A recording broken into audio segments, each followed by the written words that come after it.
Hey, halo guys. Kenalin, nama aku Roni. Jadi di video ini aku mau sharing cerita tentang pengalamanku bisa sampai ke Jepang lagi. Jadi tanggal 18 November 2020 itu aku berangkat dari Jogja, tiket Garuda, berangkat dari Jogja, lalu transitnya di Jakarta, dari Jakarta turun ke Haneda. Nah, aku mau sharing tentang yang pertama, aku mau sharing gimana caranya aku dapat kerjaan di Jepang, lalu backgroundku apa, terus yang selanjutnya prosedur selama di bandara, saat di bandara prosedurnya apa aja, tes swabnya apa aja, nanti bakal aku jabarin di video kali ini. Jadi tonton terus video kali ini. Sekali lagi salam kenal bagi yang belum kenal, siapa tahu video ini bisa bermanfaat bagi kita semua. Yuk simak video berikut ini. Ya guys, ini ya sharing aja. Tadi yang pertama kan aku mau sharing tentang cara mendapatkan kerjaan di Jepang. Sebenarnya prosesnya juga nggak gampang. Jadi backgroundku D3 teknik mesin, lalu sudah pernah magang di Jepang juga 3 tahun 2016 sampai 2019, lalu ada sertifikat JLPT N3, masih N3. Sebenarnya kalau engineer itu rata-rata yang diminta N2, tapi puji Tuhan karena diberkati dan beruntung jadi bisa dapetin visa engineer. Setelah pulang dari Jepang, jadi tahun 2019 aku kan pulang dari Jepang ke Indonesia bulan Mei, lalu pada bulan November 2019 lalu aku iseng-iseng tuh cari di Facebook lowongan kerjaan di Jepang. Tapi waktu itu kan boomingnya lagi Tokutegino, yang engineer emang sedikit, tapi beruntungnya ada lowongan suatu perusahaan di Jepang. Jadi perusahaan itu tuh bukan yang mempekerjakan kita, mereka hanya membantu merekrut, ya seperti kalau bahasanya Toroku Sieng Kikang, mereka yang membantu buat para pahlawan devisa yang mau mendapatkan visa Tokutegino. Nah, sebenarnya cari dari mulai Oktober, ya September, Oktober, November itu udah mulai cari. Lalu dapatnya di November akhir aku dapat info engineer, syaratnya itu N2, cuma ya iseng aja, iseng ngelamar, masukin tanya-tanya prosedurnya gimana. Oh ternyata dokumenku diterima. Nah setelah dokumenku diterima itu langsung dihubungin ke pihak Jepang, jadi tanpa perantara yang di Indonesia juga, aku jalur mandiri, hubungannya lewat line dan Skype.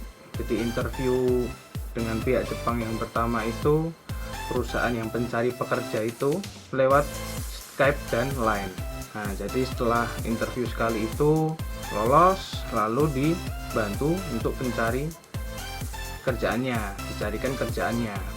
Nah itu juga butuh waktu juga, jadi kita diberikan opsi, ini ada perusahaan A, namanya ini, alamatnya di sini, lalu gajinya sekian, dapatnya apa aja, itu dijabarin di satu form gitu ya.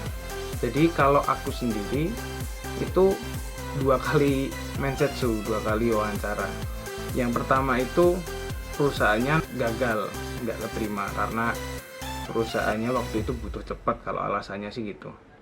Karena pada waktu itu masih bulan ya Desember akhir, perusahaannya minta cepat, padahal kan kalau pengurusan visa dan lain-lain nggak bisa cepat. Lalu pada waktu itu aku memang minta di bulan Mei. Yang pertama gagal, lalu dicarikan perusahaan lain yang juga mencari pekerja engineer. Nah di perusahaan kedua ini puji Tuhan aku lolos. Sebenarnya dokumenku tuh udah masuk di imigrasi bulan Januari, Maret atau April harusnya udah selesai, harusnya udah keluar. Dan planningku bulan Mei berangkat, bulan Mei 2020. Tapi ternyata ada corona.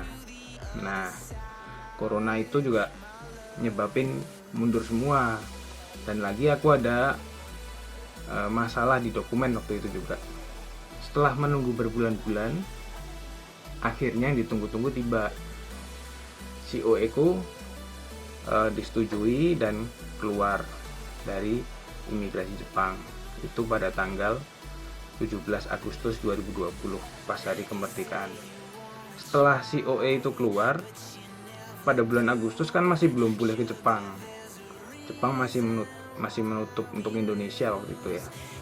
Lalu pada Oktober 2020 sudah mulai dibuka. Jalannya ke Jepang, penerbangan juga udah mulai bisa masuk. Tapi dokumenku yang dari Jepang, jadi COE-nya itu masih di Jepang waktu itu. Nah, aku nunggu sekitar 10 hari menunggu untuk dapetin COE itu ke tanganku. Setelah COE datang, waktu itu yang pertama aku ingin urus paspor, karena pasporku habis di bulan 2 atau 3 tahun depan, tahun 2021.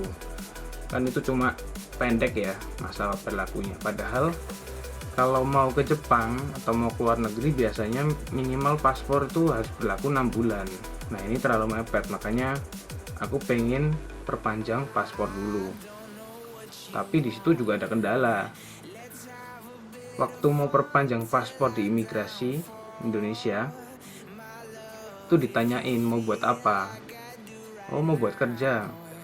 Oh, kalau misalnya mau buat kerja, alasan dari imigrasi harus minta surat rekomendasi dari pihak Disnaker setempat.